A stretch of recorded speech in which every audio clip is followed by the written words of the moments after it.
This episode of Profiles in Risk is sponsored by IA-Path. IA-Path, unlocking your adjusting superpowers. Go to iapath.com. This is Profiles in Risk.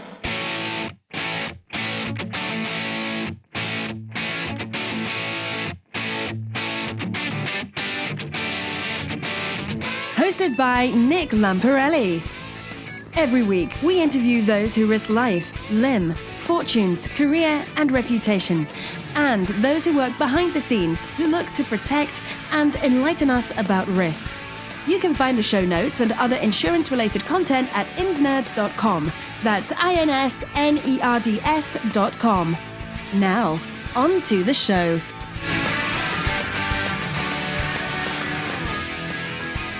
Hello, everyone, and welcome to Profiles in Risk. I'm your host, Nick Lamparelli. I'm pleased to have a co-host today, Tony Cañas. Thank you for joining and lending a hand. Excited to when I can. Okay. We're pleased to have a special guest today. I'm pleased to introduce John Prichard Jr. John is the president of Ollie Insurance Services. Ollie helps small insurance agencies grow by providing market access, sales support, back office support, and technology solutions to help improve efficiency, as well as initiate revenue streams outside of their core competencies. John is also a 23-year veteran and executive at Heffernan Insurance Brokers, based out of California. John, welcome. And I know you're from California because I'm looking at all of the pictures on the back of your wall, and it looks like all 49er stuff. I'm a big 49er fan. Big sports fan. That's fantastic. Jimmy G is going to take good care of you guys. You guys got him for a steal. Yeah, we hope so. I'm bummed out that Belichick got rid of him, but that'll be good for you. John, welcome. Thank you for taking time out of your day. I wanted to start off. By the way, I love the name Ollie. I have a child coming. We're thinking of naming him Oliver because I think Ollie's such a cute word. So it registers with me. But in your own words, could you describe Ollie Insurance Services? Sure. Yeah, Ollie it's a solution that we have put together to help small agencies do what they struggle with. Really, our goal is to help agencies do what they do better and do things that they have been unable to do to date. So to a certain extent, we've taken all the resources and infrastructure and tools, capabilities, market intelligence, and market access at Heffernan Insurance Brokers, which is one of the largest independent brokerage firms in the country. And we've packaged it all up and are making it available, making a lot of those tools and resources available to small agencies so that they can do things that they otherwise weren't able to do. So what did you see in the market? You know, you've been in insurance for quite some time, and executive as well. So there must have been some kind of clamoring or issue, some kind of repeatable problem that you saw that you said, I think we need to develop a solution. There's something underserved over there. What were you seeing? What were you hearing? Well, we work with, as a retail broker, as a large independent broker, we are actually quite diversified, and we've developed a variety of affiliated companies or started companies and programs that we have taken to other brokers. We've figured out how to do things really well, and then we've brought them to other brokers and made them available to other brokers to help them do better as well.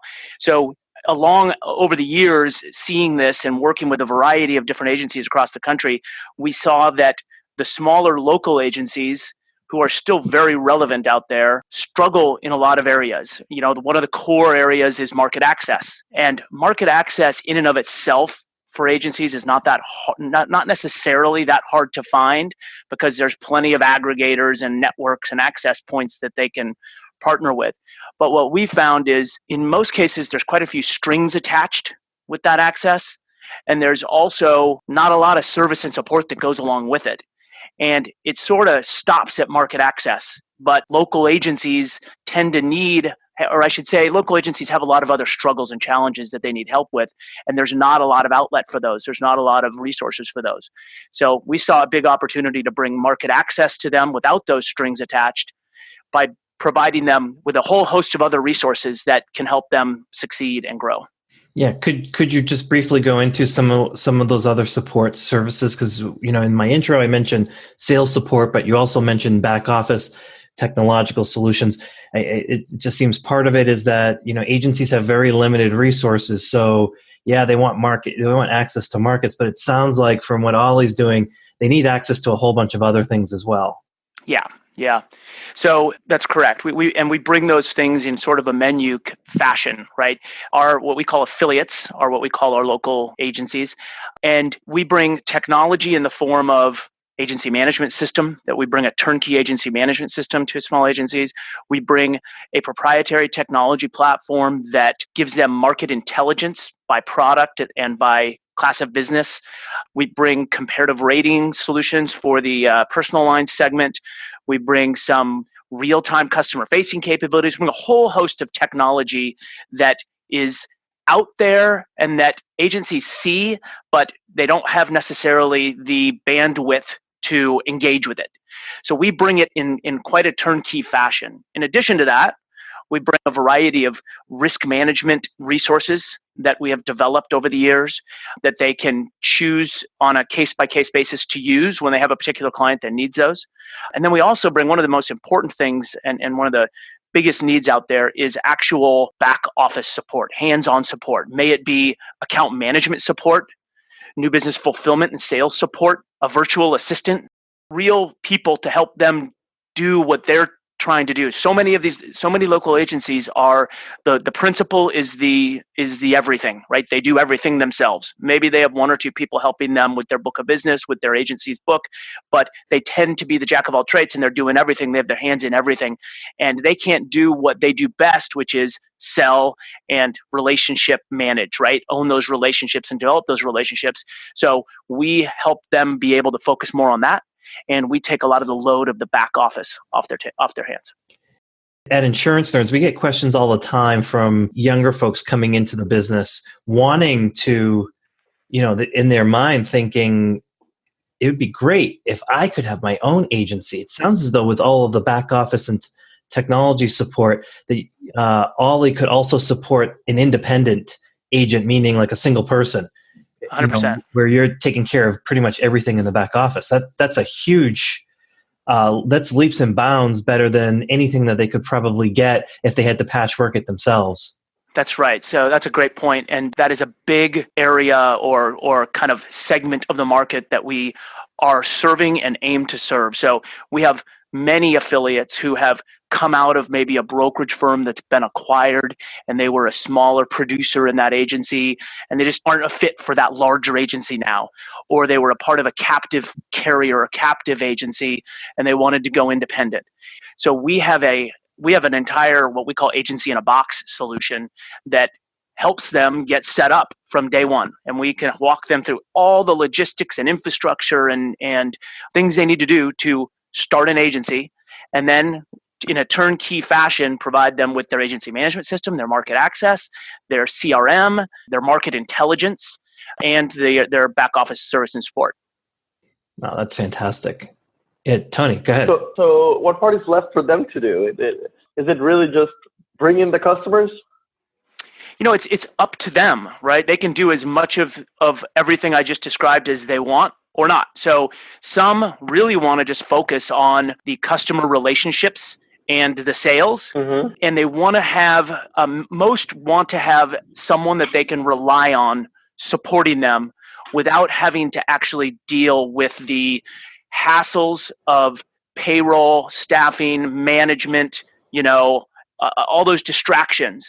So we can give them a dedicated staff that they will, they have dedicated teams that they can rely on and do purely sales themselves. Some of our affiliates, though, they want to do the servicing themselves. Many have kind of a key set of customers that they want to do everything on. They don't want anyone meddling with their key customers, but they have other sets of customers that really don't need too much attention. They kind of renew and they hang in there on themselves, and we will just support them on those, but they don't need a whole lot of attention. So we can do we're very nimble, and we're able to really customize our service levels to their needs. Some of our affiliates don't want any of our back office service. They just want all the other resources.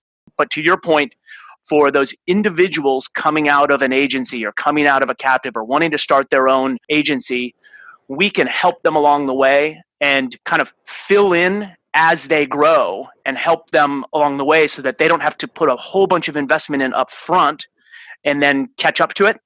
They can go and we can backfill along the way. Let's say that I wanted to open an agency next month. I want to be a lone wolf. All I want to do is, bring in new customers. I want to outsource as much of it as I can. So, I'm going to get somewhere between 12 and 15% commission. Am I paying you like 13 of that 15 to take care of all the other details, or how does the pricing work, kind of in general terms? It's a great question, and it's a tough one to answer because it depends on how you're engaging. Okay, we have three core ways that an agency engages with us when it comes to revenue share, and that's how we engage is on revenue share. So we don't have a subscription fee, we don't have a monthly membership fee or anything like that. We work on a revenue share arrangement, and there are three core kind of verticals. One is what we call direct access, where we give that individual or that agency direct access to certain markets, and they're working directly with their underwriters. They have online access. They can submit. They work directly with that carrier on the deals, on the submissions, on the accounts, and we are giving them access. Okay, they also have access to the agency management system. There is a fee for that. It's just a normal user license, not marked up. But with direct access, the majority of the revenue stays with the agency. Okay, that's one type of access. The second type of access is what we call wholesale access. And that simply means that they're accessing accounts or they're accessing markets through us. They're not going directly to them. So they have a submission. They need to get to a particular market. They don't have direct access, so they submit it through us. That is called wholesale. So that's a little bit different revenue share. We take a little bit more of the revenue on that one because we're doing more. The other level of access is what we call fully outsourced. And that's where they actually don't do anything. They push the lead to us or the account to us. We sell it and service it. So for some of our agencies, their core competency is personal lines. They're doing personal lines all day long. They're not real comfortable with commercial, but they have opportunities in commercial. They just push those to us. We fulfill them on their behalf. We service them on their behalf, and they're still their accounts, but we just do everything on them. So those are and in those, the majority of the revenue goes to us. They get a small share of the revenue. So those are the three ways that you can access Ollie, and that's the spectrum of revenue share. I didn't get into the exact numbers, but it's somewhere around 80-20 in the agency's favor on one end, and 80-20 in our favor on the other end, and in between in the middle. Now, when you get into the service, there's a couple different ways you can engage with us on service.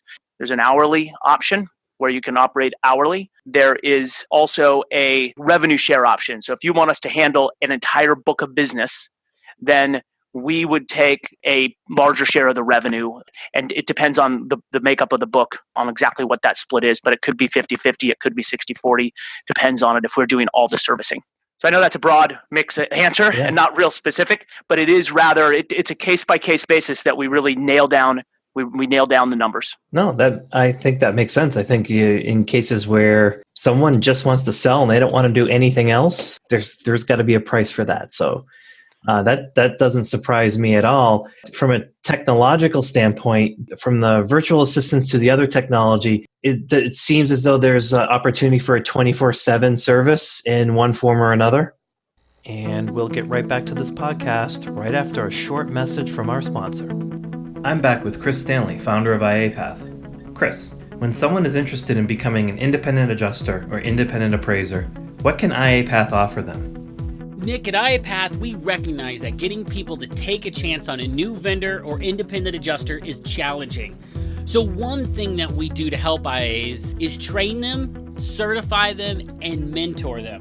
We want to give them the skills to actually do the job and in turn give the hiring companies confidence to try out our graduates. We call these interactive online courses and mentorships boot camps. We also offer self-paced training videos and IA networking and support through our monthly membership that we call the League of IAs. Learn to write auto, heavy truck, and other claim types with IAPath's online trainings.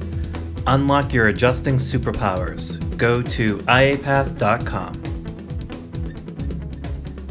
It seems as though there's an opportunity for a 24/7 service in one form or another. In one form or another, yes. And we're in the process of implementing some additional virtual assistant resources that will deliver 24-hour support and availability.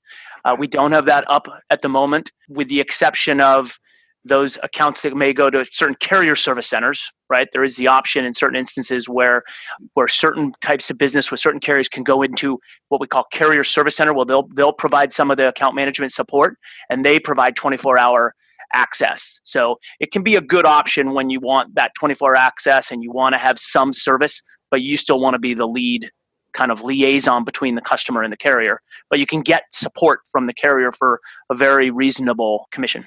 Yeah. So I just came back from Des Moines at the Global Insurance Symposium. Yes, Zombie Burger. And Midwest. And it was insurtech. A lot of folks do not have a positive vibe about the future of the agency system. There were a lot of folks there trying to kill the agency system. You're actually making a bet on the agency system. What do you see that these let's just call them startups, these rogue startups? What do you see that they don't see? Well, I've been in the industry for a very long time, and I see what customers need, what customers want, and also how complex the insurance industry is. Not just regulatory, but from a carrier perspective, from a product perspective. It's fairly easy for someone coming in from the outside to look at our industry and see how kind of archaic a lot of it is, and how much opportunity there is to make things more efficient and automate more things, et cetera. But what they don't see is the intricacies when you really start peeling that onion to really see how complicated things are. So we're very involved in the insurtech movement. We've invested in a variety of insurtechs, and we've seen a big shift over the last 3 years or so that's gone from disruption, where these insurtech firms and all this money is trying to disrupt the insurance agency model, to much more of a partnership and what I would say, what we would call an enablement, right? Because these insurtechs are finding it incredibly hard to distribute. They're building great product, but it's very hard to distribute, and the agency world has that distribution already. So they're partnering more with agencies. Now, I wouldn't go so far as to say that they will not disrupt. I think there will be some disruption, and that will continue to evolve. And there certainly will be disruption in areas like low-end personal auto, right? That's already been disrupted. A huge percentage of small-end personal auto is purchased online now. We all know that. It's gone direct. It's done online. It's very effective. And those types of products will continue to adapt to an online model. But when you start to get into a little bit more complex businesses, a little bit more net worth in the personal lines area, where someone has a little bit more net worth to protect, we feel a huge portion of the market will still want the value that an agency brings, that an agent brings, that a broker brings. Brokers bring trust, they bring value, they bring service, they bring advice, and they bring more of a concierge experience, where the online, when you go online to shop for auto insurance, you get a million options and you don't necessarily really know what you're buying. So I think everyone will continue to go online to shop and to find out what they need, which really shifts what the agencies need to do, what small agencies and what independent agents need to be bringing to the customers. They used to just bring advice on what coverage is, right? You need to get auto insurance. Auto insurance is this, and here's how you get it. Well, they can do all that online now. Now agencies need to bring more value, more insight, more advice, more service, more availability, and those types of things. So yes, we're making a bet. We feel strongly that the independent agents will continue to be very relevant. They will bring, in often cases, a different service and support to their customers, but we think they'll definitely remain relevant. Yeah, that was the message from Ryan Hanley, CMO of Trusted Choice, at this event. Not just blatantly saying, agents are the future. It's just that we all need to partner together. The pie is gigantic, and not any one of us by ourselves can do it by ourselves. It really all comes down to working together to find, ultimately with the customer's best interests in line. And you started to go into the way agency is going to need to evolve to try to manage this change. Could you give some advice for that agent or that broker that you were talking about that, they've been acquired, they want to try to go out on their own? For someone that's looking to start an agency, could you list some of the key things that they should be thinking about, besides just signing an agreement with Ollie? What should they be thinking about if they're trying to actually create a meaningful business? I think that one of the biggest things that they should focus on is the customer experience. I think that's a big thing or big dynamic that agencies often forget about. They focus on getting access, getting product, getting their infrastructure set up, which is all important. It's all kind of table stakes. But what is most important is the customer experience, and that's not just you return calls immediately. That is, how do customers want to engage with you today, right? They want to text. They want to chat. They want to be able to pick up a phone sometimes and talk to somebody.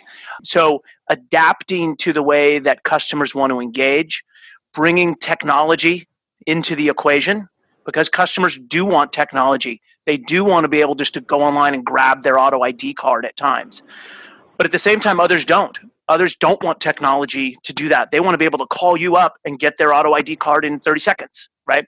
So being able to be nimble, but being able to understand what the customers want, how they want to engage, and bringing a more modern customer experience to the table will be the differentiation that they can have against the traditional agent that's out there that's doing things the same old way. Yeah, so I think that's a decent segue to transition over to talent. So you, Heffernan and Ollie must have the same problem trying to find talented young people to come into the industry. It's something that Tony and I are very keen on. How important is that? How much time have you focused on that or think about that, both at Ollie and at Heffernan? We actually focus a tremendous amount of time and energy on that. We have a variety of strategies across all of our companies that we've implemented to grow talent, to develop talent, to address that talent issue. And I'm not going to go into all of those strategies, but we have a probably 15%, 10% of Heffernan's workforce is in kind of development stage, which, and I might be off with that percentage, but it's a big percentage. There's a notable percentage of our staff are in development stage, more than we would certainly do. Certainly a notable enough amount that it's a big impact on the bottom line. But that is something we feel is a hugely important issue. And then there's also a variety of strategies that we've taken to address it. So, one, for example, is just remote workers. That's something that has become a much more relevant and much more acceptable thing within our organization, across all of our organizations, where before it was the rarity. We would make an exception for someone to work from home one day a week or permanently. Now it's a big part of our operation, and it's really opened up the talent pool for us because there's so many really talented people out there that don't want to commute 2 hours to their office each way, right? So it's really opened up a lot of talent. So thinking about things differently has helped address some of the talent needs, but certainly the number of people that are available out there, just the pool is big, and agencies need to be. The big agencies need to be investing. Carriers need to be investing. I think everybody's thinking about this, or most. Many are thinking about it, and it's going to be important. Yeah, it must be especially hard as well for brokers like yourself, which are including a technological component to your business model. Being out in California, you're literally competing against the Googles, Facebooks of the world, and it's hard to get and to keep that talent. I'd like to transition over to your personal career. You've looking at your LinkedIn profile, which anyone listening, I'll put in the show notes here. How did you end up in insurance? You got a pretty impressive career. How did you get into that? And kind of walk us through how you got to where you are today. Oh, I don't want to bore you too much, but no, this is the good stuff. So straight out of college, I got a job at Marsh. I got kind of a entry level job at Marsh in San Francisco in their casualty risk management department. And I spent a few years there learning the business, found that I liked the business, and decided I wanted to go have a little bit more control over my future and my destination. So I went and looked at smaller agencies, independent agencies, because I wanted to get into a production role, which I did. And I found Heffernan about 25 years ago. And Heffernan at the time was very small. We had probably 8 or 9 producers, and I came on and was a producer and sold for the next 10, 20 years. I still sell. I still have a book of business that I am close to. So I spent the last 25 years at Heffernan developing a book of business, like I said, developing our niche practices. I developed our MGA. I was integrally involved in our entire small business platform, developing a robust small business solution that we eventually merged into a company called Patra. That's a outsourcing company that we have a very strong relationship with, and affiliation with, and partnership with. And that small business solution helps large agencies with small business that they don't have the resources or don't want to deal with or can't do profitably. So that business is still thriving and going very well. And then that brought me over to taking all those things that we have developed over those years and developing Ollie. Yeah, that's fantastic. So, with your extended career, you've touched a lot of things. I'm particularly interested in the MGA section of that because I've started one myself. What advice would you give to a young insurance professional that's starting today? It's very, very, very different career than when you started. How would you counsel, let's say, someone that's related to you that wants to get into insurance and you want them to have a successful career, what kind of advice would you give them when they were first starting out? Oh boy. I mean, if I were as I'm talking to the younger people coming up with us that we're hiring, coming straight into the industry, and they're starting to learn the business, I definitely would advise to take a risk while you're young. Take a risk. There's so much. Our industry is evolving so much with technology, with the new ways that I talked about with the customer experience and how customers want to engage, with just how our entire industry is evolving. Take a risk. Try something different. Our industry offers so much that is different, and what I mean by that is just the traditional account management level job or the traditional producer job. It's a great career and one can do great at it. And if that's going to be your focus, my advice would be specialize and figure out how you can bring differentiated value. That's one piece of advice. But another piece of advice is take a risk and do something different. Look at how you can be involved in changing a certain dynamic of this industry, because everyone's open to it. Everybody's investing in it.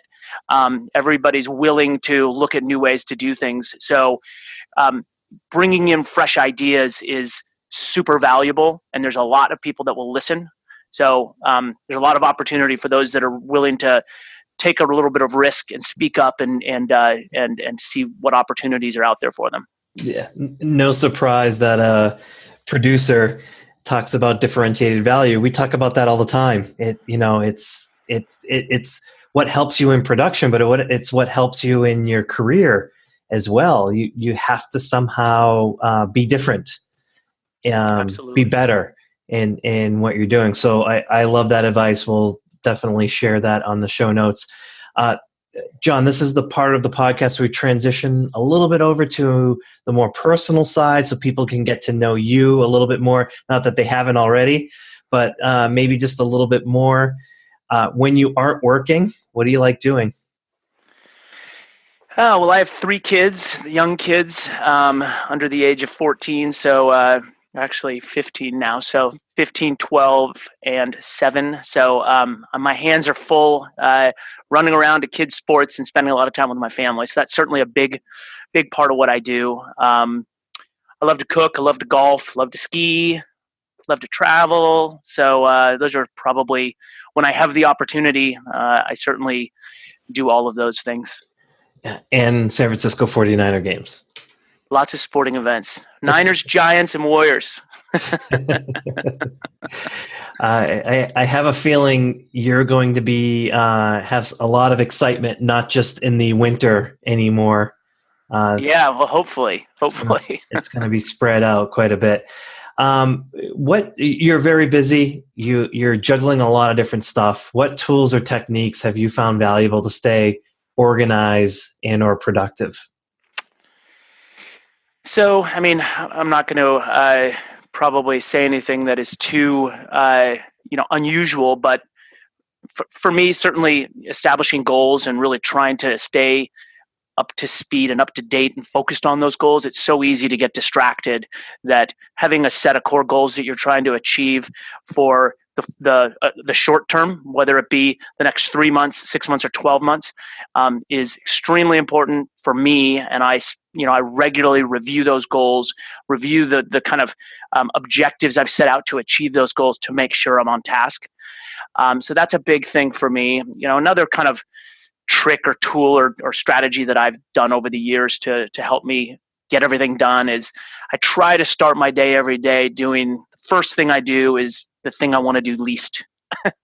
So that's the one way I tend to get those things done. Otherwise, I tend to push them to the side. So I try to take on something that I just really don't want to deal with and to get it out of the way. And then, having good people, really finding good people that I can delegate things to and empower and trust that they're going to get them done is certainly a very important part of leadership and a part of a good team. Yeah. I have a lazy streak in me and I like to pawn it off as being a really good delegator.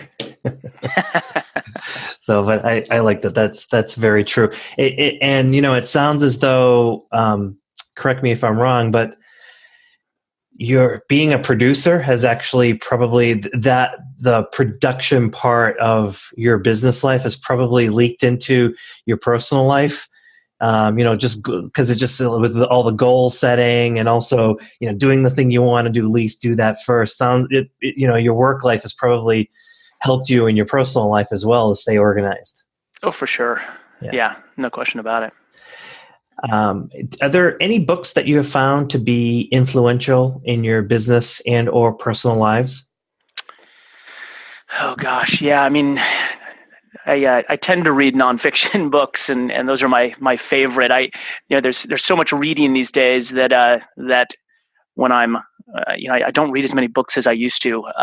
But yeah, probably one of my favorite books that is kind of impactful and that I've actually read multiple times is a short book called Go Giver. I don't know if you've heard of that. I think the guy's name that wrote it, his name is Bob Berg, I believe. But it's just a really interesting book about generosity and how closely tied success is to kind of acting in the best interest of others, and helping other people helps you succeed. It's a wonderful book. It's one of my favorite books when it comes to being a good person and helping other people be a good person. So I would encourage anybody to read that book, especially younger people that are trying to figure out how to create a career and be successful. You don't have to be a hardcore, rainmaker jerk. You can actually be a really nice person and you can help a lot of people. Then that helps you succeed. It's a great book. That's exactly why I asked that question. I mean, I've never heard of that book, and guess what I'm going to do after we end this recording? I'm going to go look for that book. So that's exactly why I do it. I love that. John, this has been fantastic. I've learned a lot. I hope we've been able to communicate what Ollie does. If someone is looking to reach out and try to find you, how would they do that? Obviously, you could hit our website. It's Ollie INS, so OLIINS.com. You can also reach me at my email, John P. Jr. at OLIINS.com. So JOHNPJR at OLIINS.com. That's fantastic. Tony, any parting thoughts or questions? That was really interesting. Thank you so much. I think that our audience is a natural match for what you do. We hear from a lot of small agencies, and also young people who want to the whole entrepreneurial thing. They want to start their own agency. So I think that this is going to be a hit of an episode. So thank you so much for coming. It was great. I agree. I can't even tell you how many times in the past few months I've heard from young people who have said, I'm so interested in this field. I love the message at Insurance Nerds. I want to really get into it. How do I get into the agency system and be a producer and be an account manager and do all of those things? And we give a lot of advice, and a lot of the folks on the Insurance Nerds Slack channel give a lot of advice, but it's almost assuming that they can pass their exams and then get a carrier relationship. And then you have to put a giant investment up, and that's really not realistic for someone that just doesn't have the resources. It just seems like Ollie can potentially alleviate a lot of that, and they can focus on, let me start putting the pieces of the puzzle together to build this dynasty that they want. So I learned a lot, John. Thank you so much. It's my pleasure. Appreciate it. I love the a la carte flexibility, because one of the hardest things is getting the contracts, right? When you're just starting. And you can get the contracts through some market access providers, but then it's an all or none, right? You sign up to their deal and that's it. You're it's not very flexible. You're the first one that I see that truly is kind of flexible. So that I love it. Good. Yeah, that's kind of our goal, is to be. We don't want those strings attached, and all of our peers, which we really don't have very many peers, we don't feel, but those market access providers out there, as I mentioned earlier, have a lot of strings attached, and our whole model is kind of built on the kind of model or the vision of we don't want to have strings to keep people with us. We don't want to have handcuffs to keep our customers with us. We want them to feel like they can't live without us. Why would they want to leave us? We give them everything they need, right? So that's kind of our whole mantra.